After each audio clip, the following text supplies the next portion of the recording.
সর্বশেষ যে লোকটা জান্নাতে যাবে তাকে আল্লাহ তাআলা জাহান্নামের আগুনে পোড়াতে পোড়াতে ছাই বানিয়ে ফেলবে। আল্লাহ বলবেন, জিব্রাইল যাও একটু দেখো, একটা মাত্র সেজদা দিয়েছে আমাকে, এরকম কাউরে পাওয়া যায় কিনা, বাটি চালান দিয়ে দেখো পাওয়া যায় কিনা। খুঁজে খুঁজে কাউরে পাবে না। আল্লাহ বললেন আবার দেখো, খুঁজে খুঁজে একজনকে পাবে, সামান্য ইমানের ছিটে ফোঁটা তার অন্তরে ছিল। আল্লাহ বলবেন যেহেতু ছিটে ফোঁটা আছে, অনেক মায়ের খাইছে, ওকে বের করে জাহান্নাম থেকে বের করে একটা নির্ধারিত দূরত্বে রেখে দাও। রেখে দেয়া হবে, কিন্তু জাহান্নামের আগুনের লেলিহান শিখাতে তার গা ঝলসে যাবে। সে আল্লাহর ডেকে বলবে, মাবুদ তোমার কাছে আমি কিছু চাই না,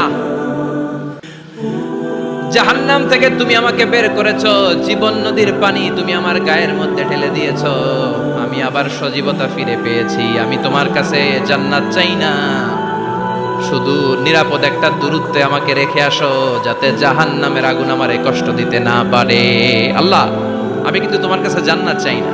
কি চাই না? জান্নাত চাই না, কিন্তু জাহান্নামের আগুন আমারে কষ্ট দিচ্ছে, এতটা দূরত্বে রাখো যাতে জাহান্নামের আগুন আমার গায়ে না লাগে। আল্লাহ বললেন ওকে রাখবো, কিন্তু আমার সাথে একটা কন্ট্রাক্টে যেতে হবে, যে এটা তোমাকে দিলে তুমি আর নতুন করে কিছু চাবা না। সে বলবে আমি রাজি, কন্ট্রাক্ট হয়ে যাবে। আল্লাহ জিব্রাইলকে বলবেন যাও এমন দূরত্বে রাখো যাতে জাহান্নামের আগুন ওরে কষ্ট না দেয়। রেখে আসা হবে, অনেক দিন সে ওখানে আনন্দে থাকবে, আল্লাহ শুকরিয়া করবে, সে মনে মনে বলবে বেঁচে গিয়েছি, আমি বেঁচে গিয়েছি, জীবনে আর কিছু চাই না, জাহান্নাম থেকে আমি বেঁচে গিয়েছি। অনেকদিন থাকার পরে মনে মনে ভাববে বাইসা তো গেছি, কিন্তু নতুন করে একটু ট্রাই করে দেখি, জাহান্নামের সৌন্দর্যের দৃশ্য একটু চোখ দিয়ে অবলোকন করা যায় কিনা। সে আল্লাহরে ডেকে বলবে, আল্লাহ ইনদি সুআল, আমার একটা ফরিয়াদ আছে। কি ফরিয়াদ? আল্লাহ আগেই বলে রাখি আমি কিন্তু জান্নাতে যেতে চাই না।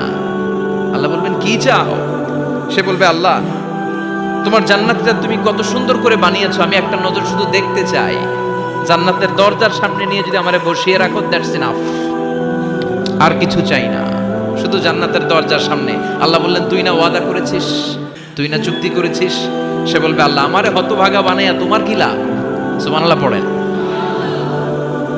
আমারে তুমি হতভাগা বানিও না। আল্লাহ বলে ঠিক আছে, আবার সিগনেচার কর যে জান্নাতের দরজার সামনে বসিয়ে দিলে আর কিছু চাবি না।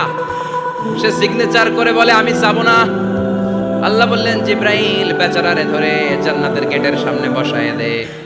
এবার জান্নাতের গেটের সামনে বসে বসে জান্নাতের সৌন্দর্য দেখা শুরু করবে। সুবহানাল্লাহ, এমন সৌন্দর্য যেটা চোখ দিয়ে কেউ দেখে নাই, কান দিয়ে শোনে নাই, ওই সৌন্দর্য চোখে দেখে, কান দিয়ে আওয়াজ শুনে মাগার ভোগ করতে পারে না। অন্তরে জ্বালা আছে না নাই? এয়ার কন্ডিশনের রুমে ঢুকতে না পারলেও, এয়ার কন্ডিশনের রুমের দরজার বাইরে দাঁড়ালো, এয়ার কন্ডিশনের রুমের একটা ঠান্ডা বাতাস গায়ে লাগে না? কথা বলেন তো। ও যখন জান্নাতের দরজার সামনে দাঁড়াবে, ওর গায়েও এরকম জান্নাতের ঠান্ডা বাতাসের হিমেল ছোঁয়া গাটাকে শীতল করে দিবে। ওই শীতল হয়ে যাওয়ার পরে আর তো সহ্য হবে না, আবার আল্লাহরে ডাকবে, মনে মনে ভাববে আর একটু ট্রাই করি না, দোষ কি, আস্তে আস্তে অনেক দূর তো আগাইছি। সুবহানাল্লাহ কইবেন না? এবার আল্লাহরে বলবে আল্লাহ ইনদি সুআল, আল্লাহ তুমি যদি কোনো বিষয়ে নতুন করে ডিসিশন নাও, তোমারে জিজ্ঞেস করার মতো কি কেউ আছে? আল্লাহ বলে না, আমি তো সব রাজার বড় রাজা, মহারাজা, আমার উপরে তো কারো কথা চলে না। ওই হতভাগা লোকটা বলবে আল্লাহ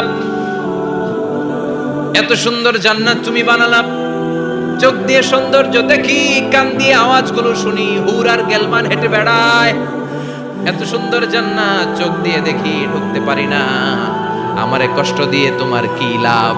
ও আল্লাহ আমারে তুমি মাফ করে দাও, জান্নাতের চিপার মধ্যে এক কর্নারে তুমি একটু আমারে জায়গা করে দাও।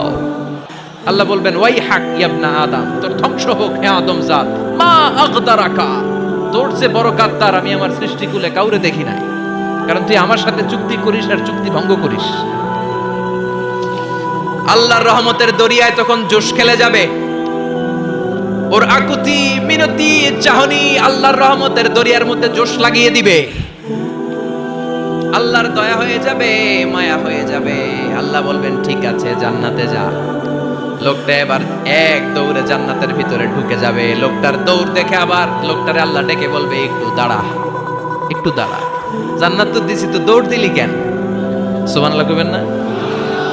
লোকটি বলবে আল্লাহ প্ল্যান তো আমি কম করি নাই, এত চেষ্টার ফলে আমি আসতে পারছি, আবার যদি তুমি বাইর করে দাও, এই জন্য এক দৌড়ে এমন চিপার মধ্যে লুকামো যাতে তুমি আমার না দেখো।